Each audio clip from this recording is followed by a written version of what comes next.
Hello friends, मैं ऋषभ पांडे अपने YouTube channel पे आपका स्वागत करता हूँ। आज हम पढ़ेंगे इंटीग्रल इक्वेशन। इंटीग्रल इक्वेशन क्या होती है? देखो, पहले तो इंटीग्रल इक्वेशन पढ़ने से पहले the most general form of integral equation क्या होती है। The most general form of integral equation. Integral equation क्या होती है?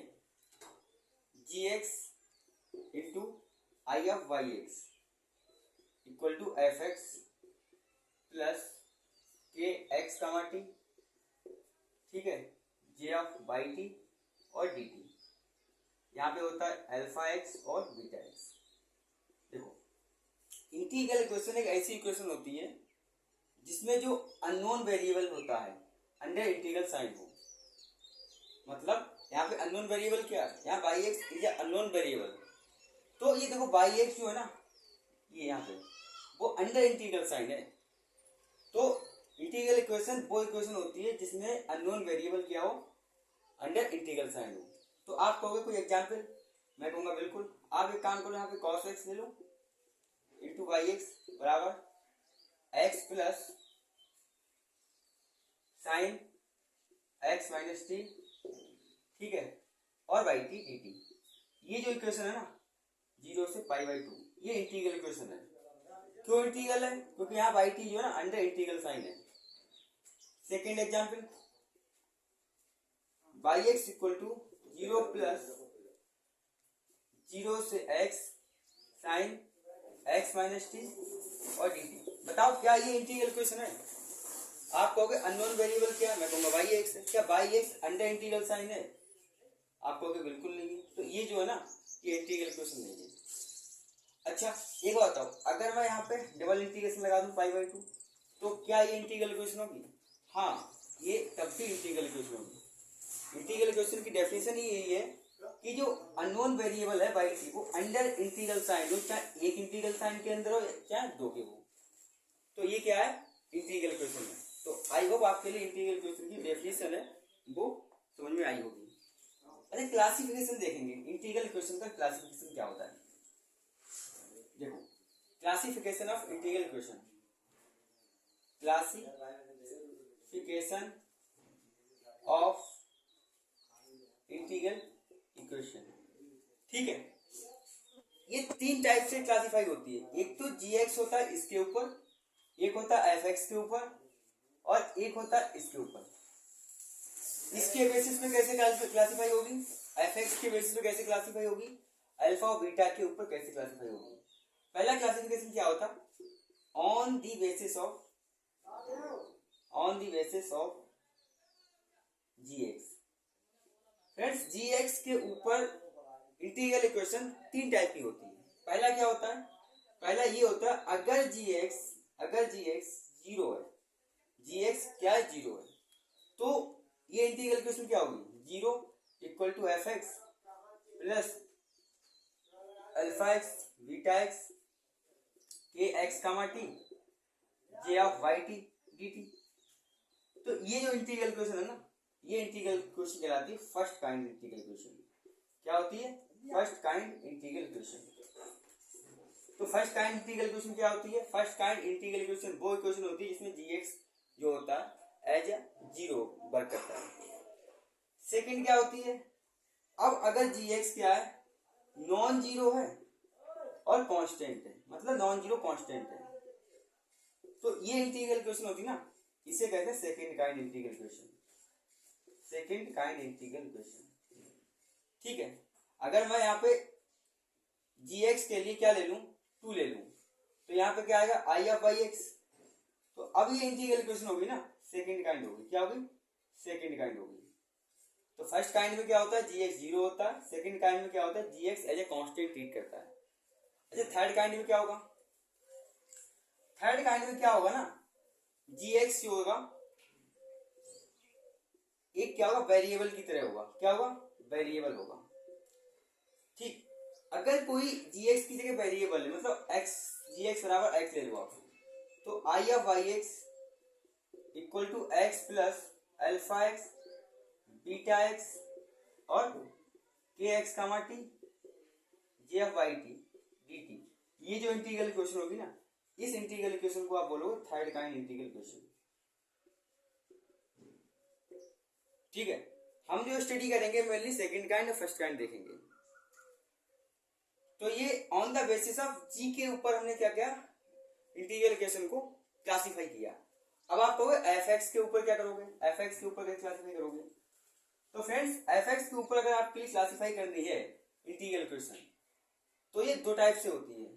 अगर एफ एक्स क्या है, जीरो है, और एफ एक्स क्या है, नॉन जीरो है। ठीक है, अगर फ्रेंड्स एफ एक्स जीरो है ना, तो ये इंटीग्रल इक्वेशन कहलाएगी होमोजीनियस इंटीग्रल इक्वेशन। क्या कहलाएगी, homogeneous integral equation.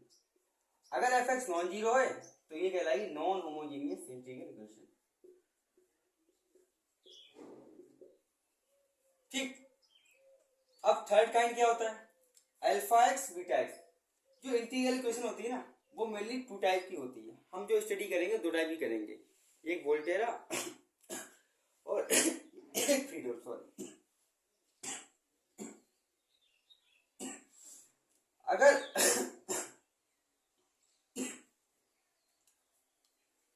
Alpha x friends क्या है और बीटा एक्स, ये दोनों क्या है ना, कांस्टेंट है। क्या है, कांस्टेंट है। तो इस केस में जो इंटीग्रल इक्वेशन आप फाइंड करोगे वो इंटीग्रल इक्वेशन क्या होगी, फ्रीडोल इंटीग्रल इक्वेशन कहलाएगी। तो फ्रीडोल इंटीग्रल इक्वेशन में क्या होता है, अल्फा एक्स और beta x as a constant treat किए जाते हैं।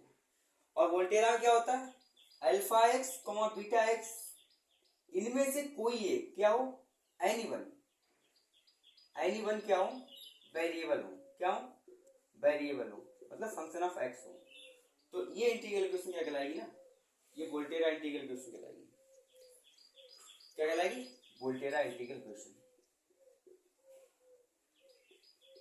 ठीक है, तो पहला काइंड देखा था जीएक्स के ऊपर, दूसरा एफ एक्स के ऊपर, और तीसरा अल्फा एक्स बीटा एक्स के ऊपर। जीएक्स का तीन टाइप का था। अगर जीएक्स क्या है, जीरो है, अगर जीएक्स क्या है, कांस्टेंट है, और अगर जीएक्स क्या है, वेरिएबल है।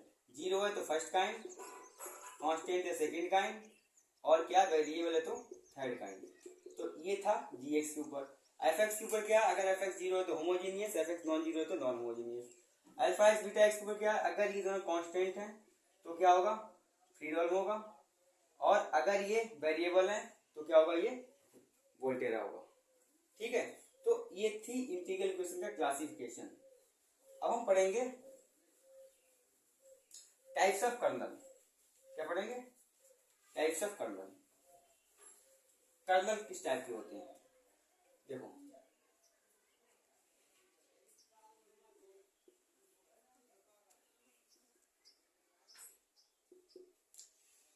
कर्नल किस टाइप के होते हैं। पहला कर्नल जो होता है ना, उसे कहेंगे डीजेनरेटेड कर्नल। डीजेनरेटेड कर्नल ये क्या होते हैं। अगर आपसे मैं कहूं के x comma T degenerated colonel है, क्या है, के एक्स कामा टी एक डीजेनरेटेड कर्नल है। ये डीजेनरेटेड कर्नल कब होगा, ये डीजेनरेटेड कर्नल जब होगा जब इसे आप इस फॉर्म में लिख दो। किस फॉर्म में लिख दो, इसे लिख दो एच एक्स और जी आई ऑफ टी। आई क्या हो, वेरी करे 1 to n। मतलब ये क्या है ना, डीजेनरेटेड कर्नल क्या पता, डीजेनरेटेड कर्नल कुछ नहीं है जिसमें x का टर्म और t का टर्म ये क्या एज ए फंक्शन अलग अलग सेपरेट हो जाए। क्या हो जाए, अलग अलग सेपरेट हो जाए। तो इस टाइप के जो कर्नल कहलाते हैं वो डीजेनरेट कहलाते हैं, और ये फाइनाइट। अच्छा, आप कहोगे कोई एग्जाम्पल जो डीजेनरेट कर्नल हो। मैं कहूंगा आप क्या काम करो ना, कि एक्स कामा टी क्या करो ना, वो ले लो x प्लस टी। देखो यहाँ पे जो as a function of x, ये as a function of t, दोनों क्या अलग अलग है। तो ये जो कर्नल होगा ना, ये कहलाएगा डीजेनरेटेड कर्नल। सॉरी, ये ले लो आप, ये ले लो, सॉरी बोल। तो ये फंक्शन देखो, ये e की पावर x इंटू की पावर माइनस टी, ये जो फंक्शन है ना, ये क्या है, as h x function treat कर रहा है। ये क्या है, h g t function treat कर रहा है। ये जो कर्नल है ना, ये डीजेनरेट कर्नल है। देखो आप ये सेपरेट हो गया, एक्स का फंक्शन अलग टूट गया और टी का फंक्शन अलग टूट गया, तो ये क्या डीजेनरेटेड कर्नल है। दूसरा एग्जाम्पल आप कहोगे तो मैं कहूंगा साइन एक्स माइनस टी लिख लो, ये कर्नल क्या होगा डीजेनरेटेड होगा। क्यों होगा?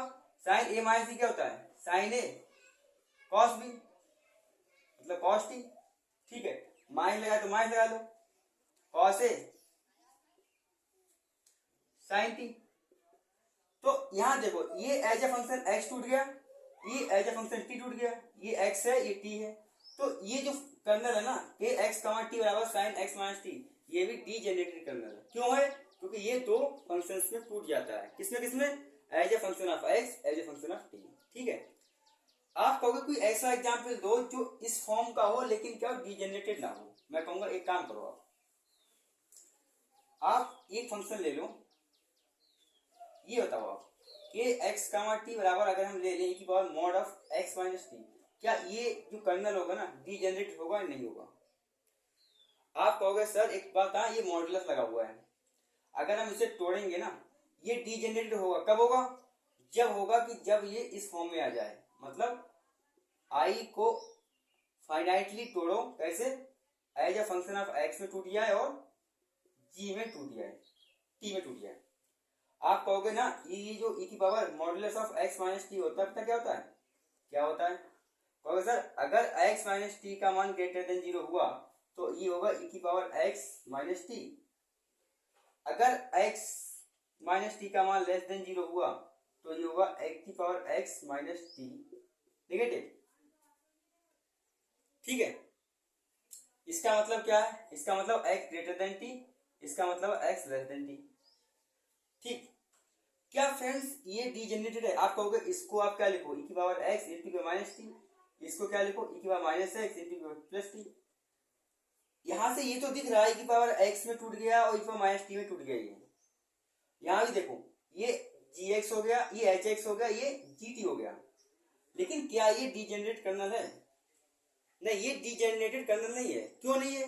क्योंकि डीजेनरेटेड कर्नल के लिए फाइनाइट सीरीज होनी चाहिए, और आप यहाँ क्या कह रहे हो? आप कह रहे हो एक्स क्या है ग्रेटर देन टी, मतलब यहाँ पे डोमेन पे ये ना फाइनाइट सम नहीं हो रहा है, इनफाइनाइट हो रहा है। एक्स कहाँ बिलोंग कर रहा है? यहाँ पे एक्स बिलोंग कर रहा है टी से लेके इनफाइनाइट तक, और यहाँ पे एक्स कहाँ बिलोंग कर रहा है? यहाँ पे बिलोंग कर रहा है माइनस टी से माइनस इंफिनिटी से टी तक, तो यहाँ फाइनाइट सम नहीं हो रहा, तो ये जो कर्नल है ना ये डीजेनरेटेड कर्नल नहीं है। सेकंड टाइप का कर्नल क्या आता है? सेकंड टाइप का कर्नल क्या आता है? वो होता है साइमेट्रिक कर्नल। क्या होता है? Symmetric colonel.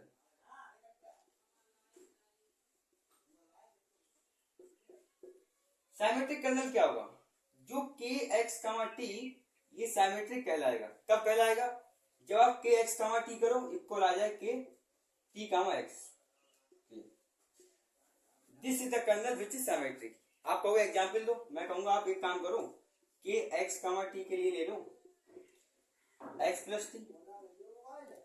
अब जब आप के टी कामा एक्स लिखोगे ना तो वो क्या आएगा? टी प्लस एक्स, और ये बराबर होगा किसके? एक्स प्लस टी के। देखो k x comma t equal to हो गया के टी कामा एक्स, तो ये कर्नल क्या साइमेट्रिक है। सेकंड एग्जांपल क्या फ्रेंड्स ये वाला जो हमने भी लिया था कि एक्स कामा टी बराबर ई की power x minus equal T, क्या ये साइमेट्रिक कर्नल है? चलो चेक करते हैं। आप क्या करो के टी कामा एक्स निकालो, वो क्या आएगा? Equal T minus power x, ये क्या ई की power x into minus T, ये क्या ई की power T into minus x. अब बताओ क्या ये दोनों क्वांटिटी इक्वल हैं?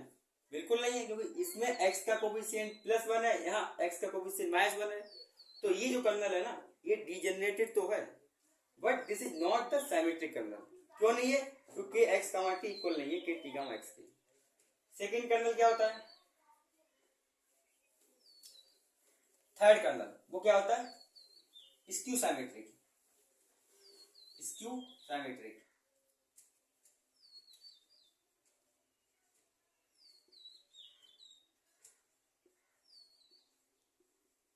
ये कर्नल क्या होता है? स्क्यू साइमेट्रिक कर्नल क्या होता है ना, के एक्स कामा टी, ये स्क्यू साइमेट्रिक होगा। कब होगा? जब आप के एक्स कामा टी निकालोगे ना, वो इक्वल टू आएगा माइनस tan के टी कामा एक्स के टी कामा एक्स के। जैसे एग्जाम्पल के तौर पर आप देख सकते हो k x comma t equal to ले लो एक्स माइनस टी।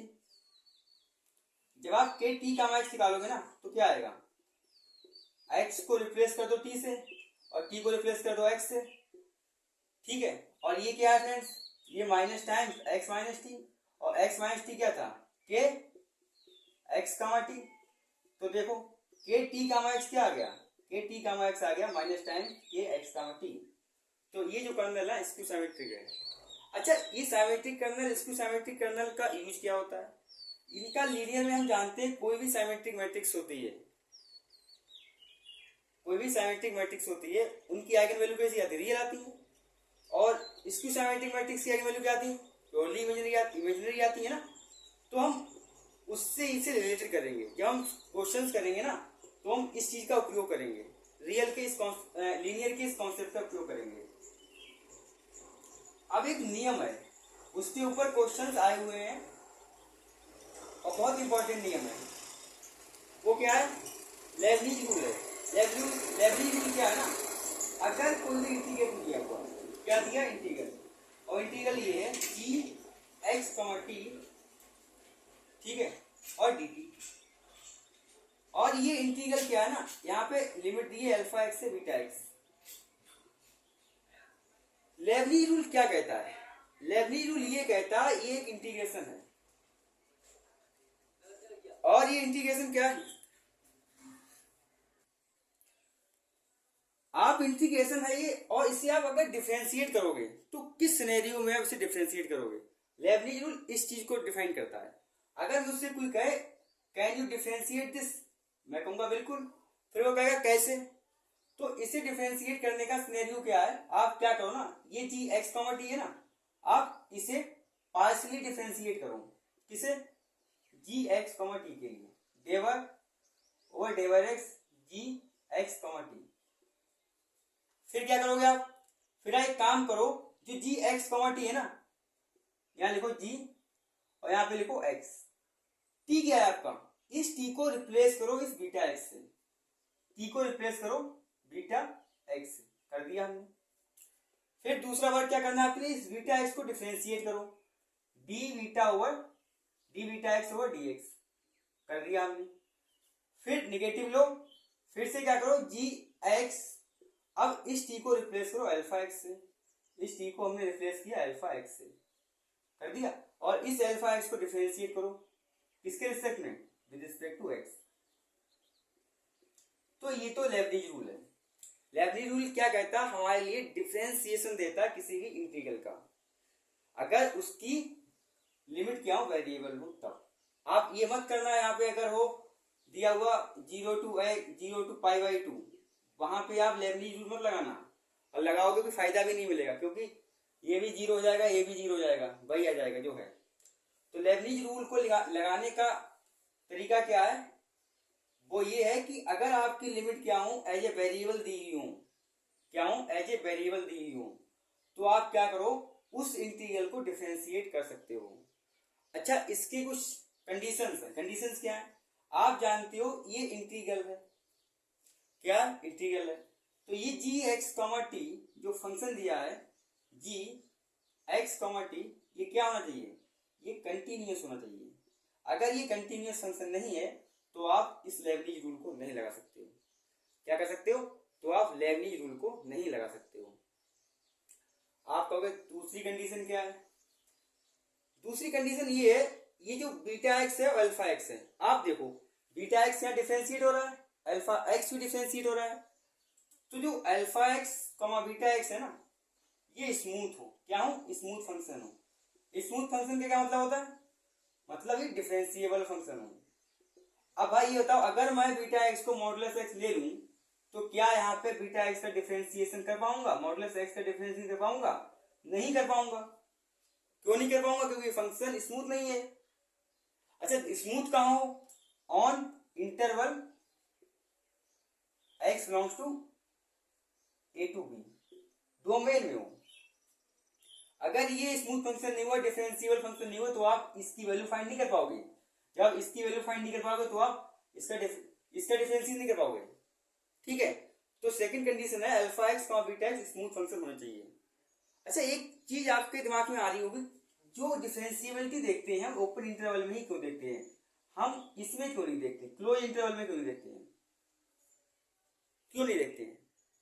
तो फ्रेंड्स, डिफरेंशिएबिलिटी होती क्या है? डिफरेंशिएबिलिटी क्या होती है? डिफरेंशिएबिलिटी, अगर कोई फंक्शन x बराबर a पर डिफरेंशिएबल है, क्या डिफरेंशिएबल है, तो इससे आप क्या अप्लाई करते हो? आप ये कहते हो कि फंक्शन है यूनिक टेंजेंट। क्या कहते हो? Unique tangent. अगर कोई फंक्शन x पर डिफरेंशिएबल है, इसका मतलब क्या? उसके पास यूनिक टेंजेंट है। तो अगर आप यहाँ पे क्लोज इंटरवल लोगे ना, आपने ये लिया, ठीक, आपने पॉइंट ये लिया, तो देखो आप यहाँ पे ये जो चीज है ना यूनिक टेंजेंट, इसे डिस्कार्ड कर दो। कैसे कर दोगे? आप कहोगे सर यहां से हमने एक टेंजेंट डाल दी, एक टेंजेंट यहां से डाल दी, एक यहां से डाल दी, तो बताओ अगर आपने क्लोज इंटरवल लिया ना, ये पॉइंट अगर इंटरवल में लाई कर गया ना, तो आपके पास यूनिक टेंजेंट नहीं, आप इनफाइनाइट मेनी टेंजेंट डाल सकते हो। इसीलिए कभी भी हम डिफरेंशिएबिलिटी चेक करते हैं, वो कभी भी क्लोज इंटरवल में नहीं करते हैं। कब करते हैं? हमेशा वो ओपन इंटरवल में करते हैं। अब ये पॉइंट इंटरवल में है ही नहीं, आप फिर तो यूनिक ही डाल पाओगे ना, फिर आप ये नहीं कर पाओगे ना यहां से डाल दिया यहां से डाल दिया, आप फिर उस केस में यूनिक टेंजेंट डाल पाओगे। डिफरेंशिएबिलिटी ऑलवेज फेल हो जाती है जब आप इंटरवल क्लोज लेते हो। सेकंड कंडीशन ये होगी ना, तो इन दो चीजों का ध्यान रखना है। तो ये था लेबनिज रूल। आप कहोगे इसके कोई सवाल बताइए सर आप। मैं इसके एक सवाल लिखता हूं, जो ये क्वेश्चन आया हुआ है दिसंबर 2019 CSIR नेट। मैं ये क्वेश्चन देखता हूं क्या है, और बहुत सिंपल क्वेश्चन आते हैं, आराम से आप कर दोगे। क्वेश्चन क्या है? क्वेश्चन दिया हुआ है 2019 दिसंबर। ये कह रहा है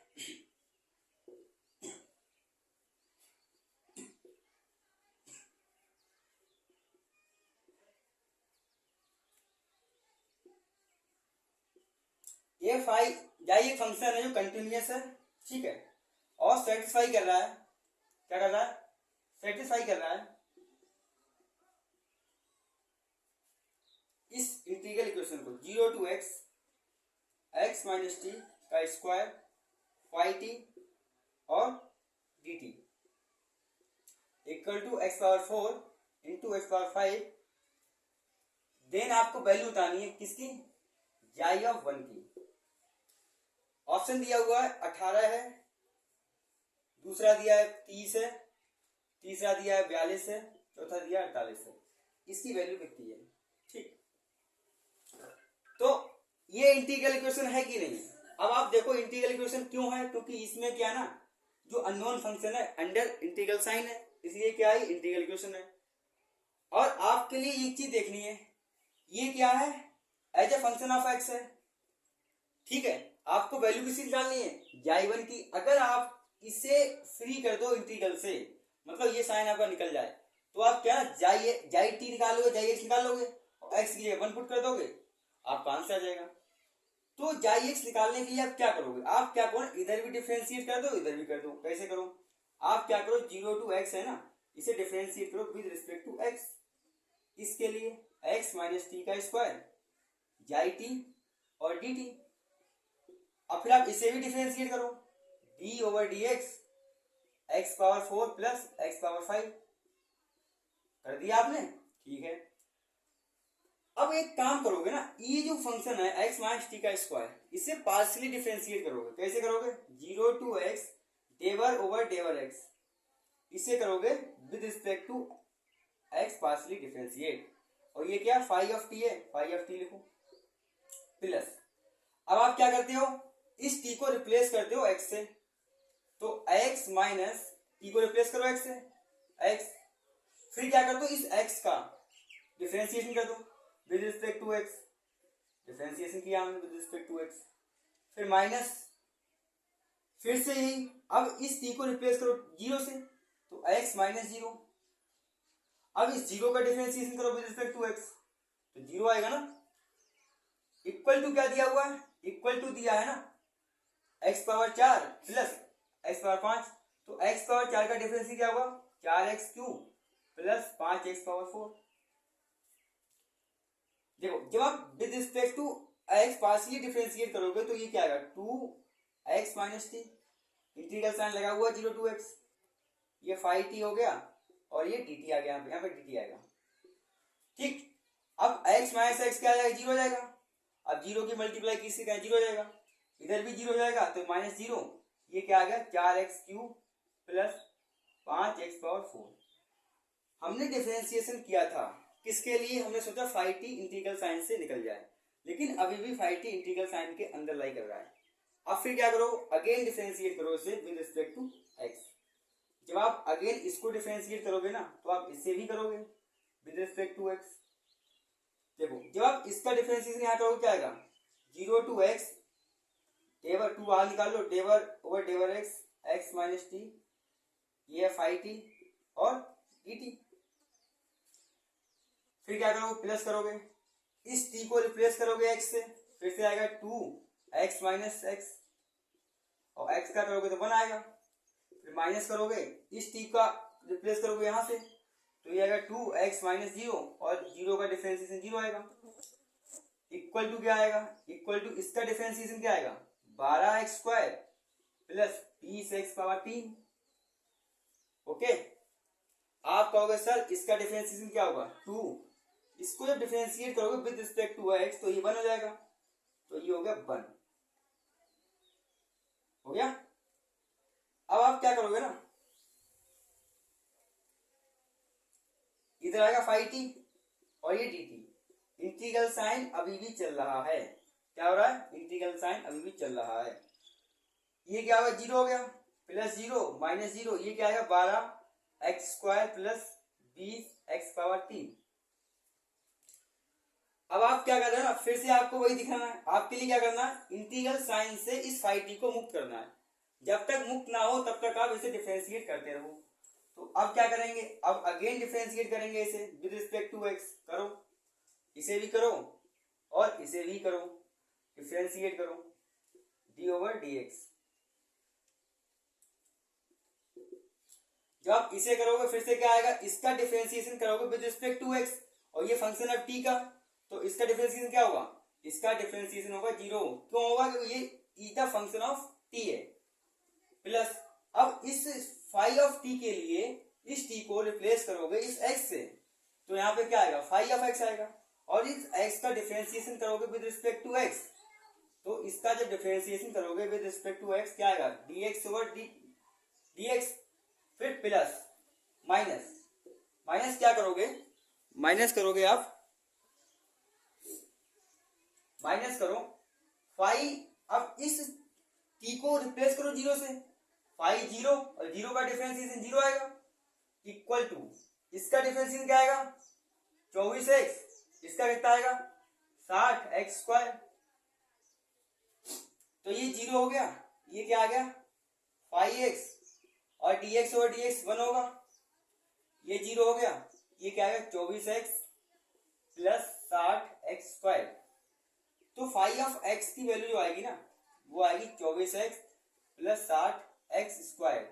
आपको वैल्यू निकालनी है फाई ऑफ 1 की, किसकी निकालनी है, यहाँ पे फ्रेंड्स 2 है, 2 आप बिल्कुल इग्नोर ना करें, यहाँ पे 2 था, यहाँ भी 2 है और यहाँ भी 2 है, तो यहाँ 2 आएगा, यहाँ 2 आएगा। तो आपको फाई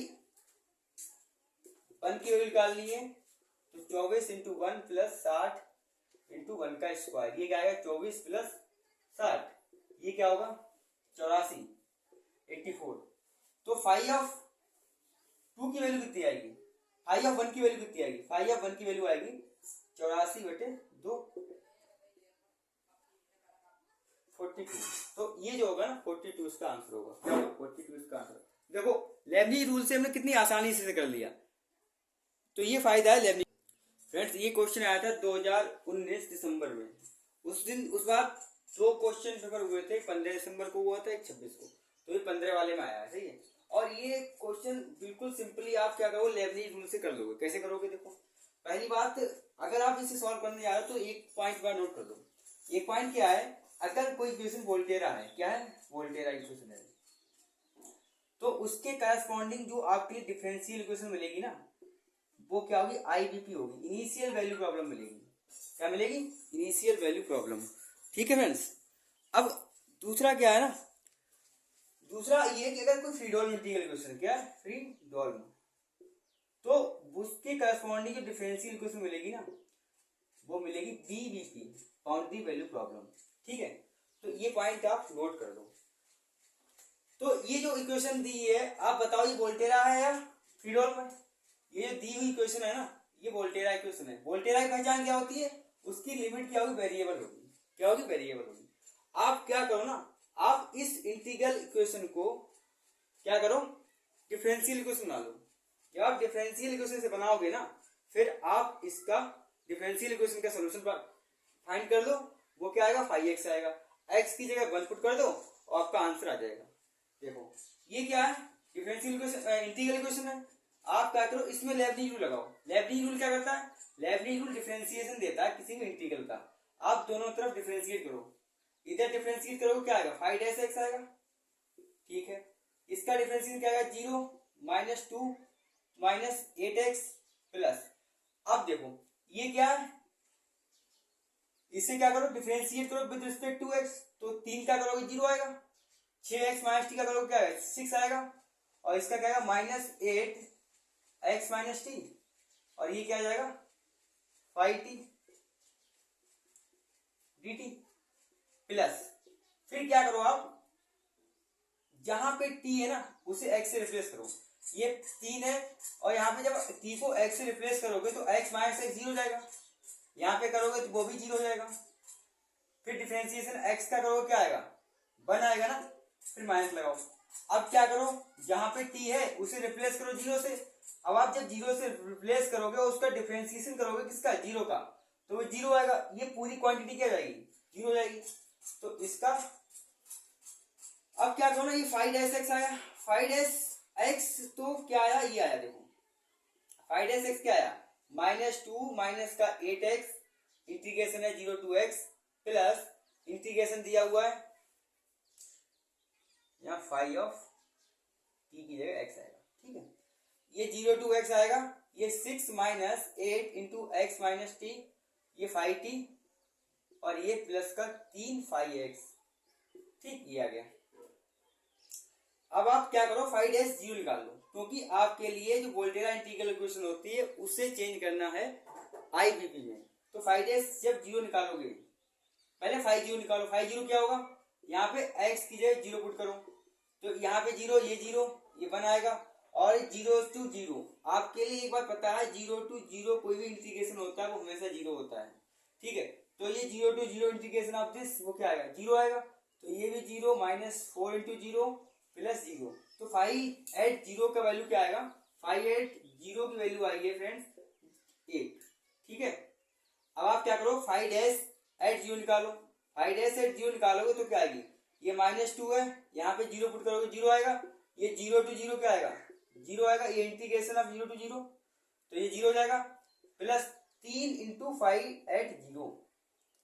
ठीक, तो ये 5 डैश एट 0 क्या आएगा फ्रेंड्स, ये -2। 5 एट 0 की वैल्यू कितनी है, 5 एट 0 की वैल्यू 1 है, तो वो पुट करो, 3 इंटू 5 एट 0 की वैल्यू 1 है, तो ये क्या हो गई, +1। 5 डैश एट 0 क्या आया फ्रेंड्स, 5 डैश एट 0 आया प्लस का 1। ठीक है फ्रेंड्स, अब हम क्या करेंगे, 5 डबल डैश निकालेंगे। हमें क्या करना है ना, इस इंटीग्रल से फाई को मुक्त कराना है। अब अगेन जब डिफरेंशिएट करेंगे तो 5 डबल डैश एक्स आएगा, इसका डिफरेंशिएशन क्या आएगा, 0 -8 प्लस। अब आप इसे डिफरेंशिएट करो, जब इसे with respect to x differentiate करोगे, 6 क्या है, कांस्टेंट है, तो इसका 0 आ जाएगा। 8 का करो, -8 x का 1 आएगा 1, और इसका 0। ठीक है, 5t। फिर क्या करो, इस t को रिप्लेस करो किससे, x से, तो यहाँ फ्रेंड्स ब्रैकेट लगा लो, तो 6 -8 x माइनस एक्स करो 0 आएगा।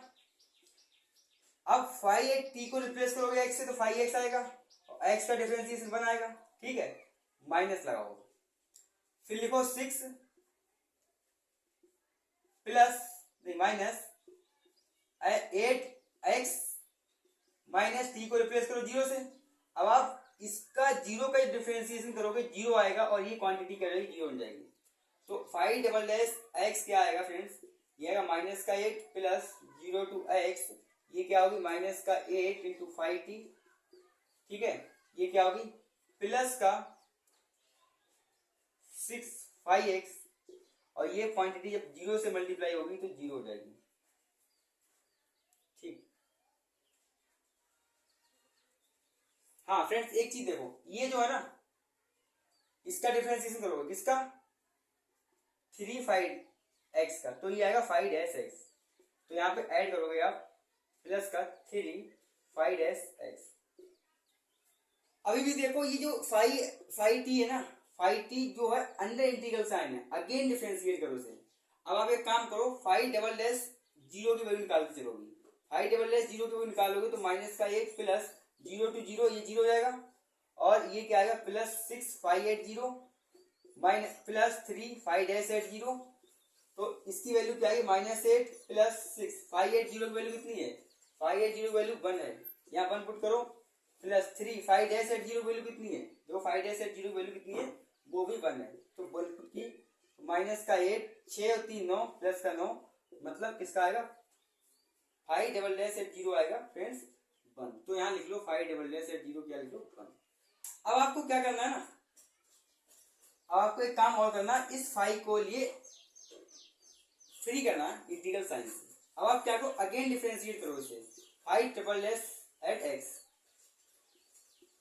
तो ये क्या आएगा इसका डिफरेंशिएशन करोगे 0 आएगा, प्लस अब क्या करो इसका डिफरेंशिएशन करो विद रिस्पेक्ट टू x, जब आप इसका विद रिस्पेक्ट टू x करोगे तो ये 0 हो जाएगा, और ये 0 टू x है, इसका करो विद रिस्पेक्ट टू x, हाँ फिर क्या करो इस t के लिए रिप्लेस करो x से, तो ये क्या आएगा माइनस का 8 इंटू 5 एट x, और x का डिफरेंशिएशन 1 आएगा, ठीक है, फिर माइनस अपनी तरफ से लगाओ माइनस 8 इंटू 5 8 0, और 0 को करो 0 आएगा, ठीक। अब इसका डिफरेंशिएशन करो 6 into 5 dash at x plus 3 into 5 double dash x, तो 5 ट्रिपल डैश x जो आएगा ना वो क्या आएगा, ये 0 हो गया, ये 0 हो गया, ये 0 हो गया, ये क्या आएगा माइनस का 8 इंटू 5x, ठीक है फ्रेंड्स, ये भी 0 हो गया, ये क्या आएगा प्लस का 6 5 डैश x, ये क्या है प्लस का 3 5 डबल डैश x। अब फ्रेंड्स क्या करो इस 5 डबल डैश के लिए इसकी तरफ लाओ, तो ये क्या 5 triple dash x minus 3 5 double dash x minus 6 5 dash x plus 8 5x बराबर 0। अब इसकी इनिशियल कंडीशंस क्या है फ्रेंड्स, ये तीनों इसकी इनिशियल कंडीशंस है, मैं इसे रफ करता हूं,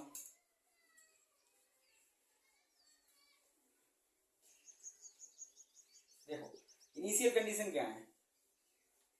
अब अगर आपसे कोई कहे इसकी ऑक्सिलरी इक्वेशन क्या होगी, आप कहोगे सर उसकी ऑक्सिलरी इक्वेशन होगी 5 के लिए m से रिप्लेस करोगे तो 5 cube m cube minus 3m square minus 6m plus 8 equal to 0।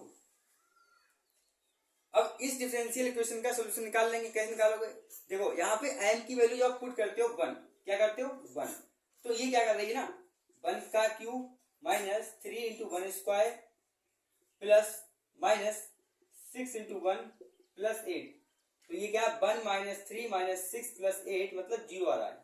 मतलब कहने का ये है m बराबर 1 क्या है ना, m बराबर 1 क्या है ना, इस इक्वेशन का सोल्यूशन है, क्या है इस इक्वेशन का सोल्यूशन है।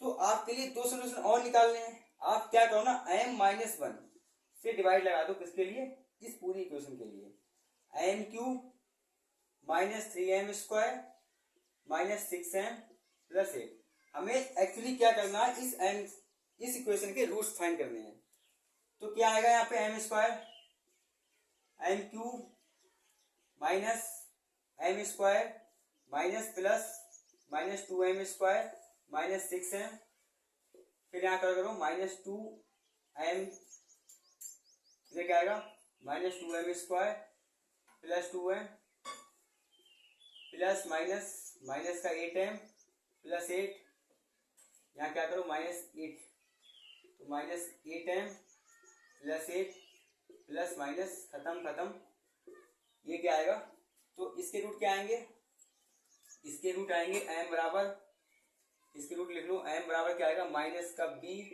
Plus minus √b², 4 minus plus 32/2, तो ये आएगा 2 प्लस माइनस 6/2, ये आएगा 8 -4/2, ये आएगा कितना आएगा 4 - 2। कैलकुलेशन देख लेना फ्रेंड्स, ठीक है। तो n की वैल्यू कितनी कितनी आई है, -2 आई है, 4 आई है। तो अब आप बताओ इससे फाई की वैल्यू क्या होगी, इससे फाई की वैल्यू क्या आएगी, चेक कर लें। n की वैल्यू -2 डाली तो -n³ -3 -2 का स्क्वायर -6 इंटू -2 + 8 -8 प्लस 12 -12 -12, हाँ ठीक है, वेरीफाई कर लेंगे। तो 5x क्या आएगा फ्रेंड्स, 5x क्या आएगा c1 e⁻x plus c2 e⁻²x plus c3 e⁻4x, ठीक है। अब आप बताओ 5' क्या आएगा, c1 e⁻x plus minus 2c2 e⁻²x plus 4c3 e⁻4x। Again differentiate करो इसे, 5" निकालो, क्यों निकालो, क्योंकि 5" एट 0 की वैल्यू निकालनी है हमारे लिए। c1 e⁻x minus plus 4 c2 e⁻²x plus 16 c3 e⁻4x, ठीक है। अब फ्रेंड्स अगर हम क्या करते हैं ना, अगर हम 5/8 0 निकालते हैं तो क्या आता है, देखो अगर हम 5/8 0 निकालेंगे तो क्या आएगा, 5/8 0 की वैल्यू है 1, 5/8 0 करो यहाँ पे, c1 plus c2 plus c3 = 1। अच्छा 5/8 क्या है, वो भी 1 दिया हुआ है, तो 5/8 क्या दिया हुआ है, c1 - 2c2 प्लस 4c3 = 1, ये दिया हुआ है ना।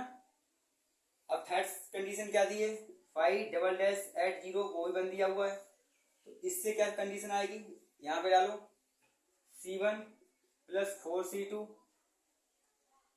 ठीक है, प्लस 16c3 = 1, ये आ गया। अब ये 3 कंडीशन आ गई, आपके लिए क्या करना, इन तीनों से c1 c2 c3 की वैल्यू निकालनी है। अब c1 c2 c3 की वैल्यू कैसे निकालोगे, ये सिस्टम ऑफ इक्वेशन, ये पहली इक्वेशन है, ये सेकंड इक्वेशन है और ये थर्ड है। आप क्या करो, इसके सॉल्यूशन फाइंड करने हैं, कैसे करोगे, तो इसका कोएफिशिएंट 1 है, इसका 1 है और इसका 1 है, ठीक है। इसका यहाँ पे क्या 1 है, c2 का क्या -2 है, c3 का क्या है 4 है। यहाँ पे देखो c1 का 1 है, c2 का कितना है 4 है, c3 का कितना है 16 है, ठीक है। c1 c2 c3 1 1 1 ये दिया हुआ है, 1 1 1 ये लिख लो, ये सिस्टम ऑफ इक्वेशन है। अगर इसके पास सॉल्यूशन होगा तो इसका डिटरमिनेंट क्या होगा, नॉन जीरो होगा। अब आप क्या करो ना, इसके पाइवोट बना लो। पाइवोट कैसे बनाओगे, ये 1 है ना, इस R2 में से R1 को सब्ट्रैक्ट करो, करो क्या आएगा, यहाँ पे देखो, यहाँ पे करो। अगर हम R1 में से R2 को सब्ट्रैक्ट करेंगे तो क्या आएगा 1 1 1, जब इसमें से इसे सब्ट्रैक्ट करेंगे ना तो 0 2 -1 तो -3 4 -1 चलेगा 3, ठीक। अब क्या करो 4 टाइम्स करो इसे इसमें से सब्ट्रैक्ट करो तो क्या आएगा, ये 0 प्लस का 3, ये कितना आएगा 12, ठीक है फ्रेंड्स। c1 c2 c3 जब हम यहां लिखेंगे 0 आएगा 0 आएगा 0 आएगा, 1 0 0। अब आप क्या करो ना, R3 को रिप्लेस कर दो, R3 minus R3 plus R2। तो जब आप इससे रिप्लेस करोगे क्या आएगा, 1 1 1 0 -3 और 3, इसे इसमें जोड़ दो तो 0 0, ये कितना आएगा 15, C1 C2 और C3, इधर क्या आ रहा 1 0 0। ठीक है, अब क्या करो यहां से देखो, जब इसकी मल्टीप्लाई इससे कराओ क्या आएगा 15C3 equal to 0, 15C3 equal to 0।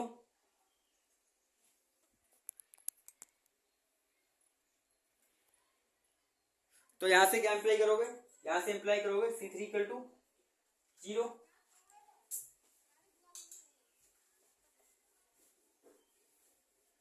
अब देखो इसकी जब इससे मल्टीप्लाई करोगे क्या आएगा, माइनस का C3 3C1 3C2 प्लस का 3C3 इक्वल टू 0। ठीक है फ्रेंड्स, अब फ्रेंड्स C3 कितना है 0 है, तो C3 की वैल्यू 0 पुट करो, 3C2 प्लस 0 इक्वल टू 0। तो यहां से क्या इंप्लाई करोगे C2 equal to 0, C2 equal to 0। और फिर क्या आएगा,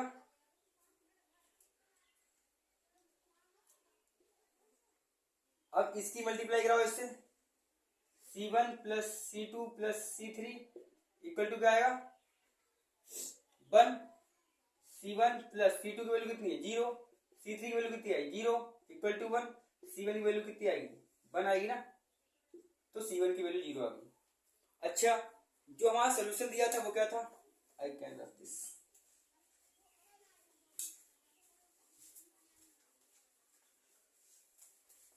हमारा जो 5x आया था वो क्या आया था, हमारा 5x आया था C1 e की power x plus C2 e की power minus 2x plus C3 e की पावर 4x, ये तो था। अब फ्रेंड डालो इसमें, C1 की वैल्यू कितनी है 1 e की पावर x, C2 की वैल्यू कितनी है 0 है, इसकी वैल्यू 0 है, तो 5x की वैल्यू कितनी आई e की पावर x। अच्छा, हमें वैल्यू निकालनी है 581, तो x को रिप्लेस करो 1 से, तो इसकी वैल्यू आएगी 581 दिस।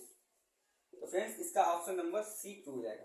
देखो ये जो क्वेश्चन था वोल्टेरा इंटीग्रल क्वेश्चन का था, और आप इसे का डीजेनरेटेड कर्नल से करते हैं, नॉन होमोजेनियस प्रॉब्लम है। क्यों प्रॉब्लम नॉन होमोजेनियस है, क्योंकि यहाँ पे ये एफ क्या है ना नॉन जीरो है। तो ये कितनी आसानी से सॉल्व हो गया, किससे, लेबनीज रूल से। तो लेबनीज रूल का वोल्टेरा इक्वेशन में बहुत बड़ा रोल है, तो आप लेबनीज रूल को बिल्कुल भी प्रैक्टिस में ले आइए। आई होप आपके लिए लेबनीज रूल समझ में आया होगा।